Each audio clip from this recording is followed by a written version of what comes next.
So reviewing a TV basically involves setting it up, which means putting it in a lineup with a bunch of other TVs, turning it on and calibrating. That's a function where I go in and adjust the picture quality to be pretty much equal to the other TVs and create a level playing field for judging how good the image is. So there's really only 5 major TV brands right now: Samsung, Vizio, LG, Sony, and there's a new one called TCL out there that's making a lot of waves. So those are the main ones to consider, and they all offer a whole different range of TVs.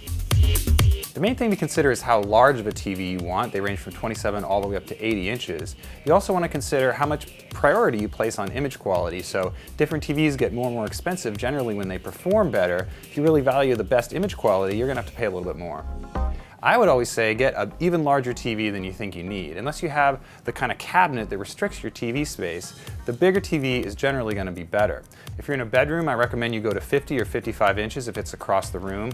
A living room situation, try to get to 55 or even 65 inches. Of course, if you have a smaller room or an apartment, you might want to downsize those a little bit. But again, especially with 4K TVs, you can sit pretty close, get a nice immersive image, and it really does pay off. Today you pretty much should get a 4K TV because they're really inexpensive, and unless you're getting a really small TV, your only choice might be 4K. Now you're not going to get much of an image quality boost from 4K resolution, especially because 4K content is relatively rare right now, but at the end of the day, the TV that you're going to want to get is probably going to be 4K just because they all are, and again, they're really cheap. Now HDR stands for High Dynamic Range. It's a new TV technology that, along with 4K, really does improve the image quality. HDR is available from services like Netflix and Amazon. It's also available on new 4K Blu-rays. It really does create a lot of pop and clarity to the image that you didn't get before. Of course, HDR looks better on better televisions, and if you want a really nice HDR image, again, you're going to have to spend for the more expensive TV. Right now, the best picture quality in the market is OLED televisions. Most are made by LG, but Sony also sells a few. They deliver picture quality that's really above the LCD TVs out there by most of the other manufacturers.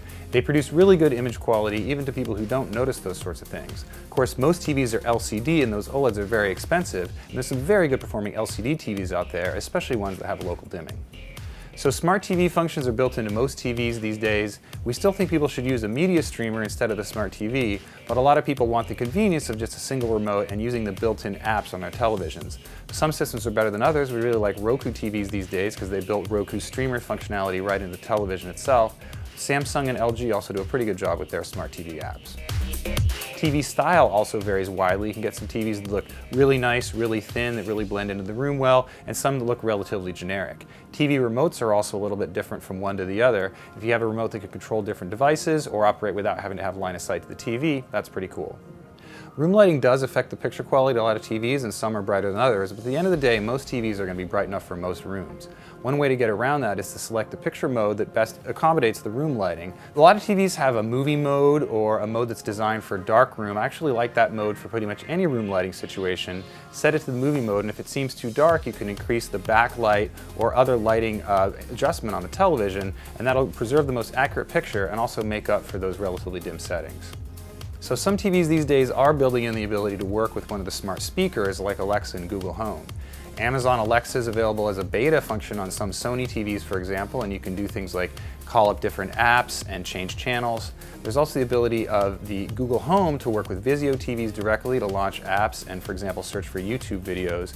Google is also available on Sony TVs as an integrated assistant too. Some TVs also come with remote controls that allow you to talk into the clicker to get things to happen. You can launch apps and search TV shows and movies. Some also come with an integrated digital assistant that allows you to control different devices and appliances around the home.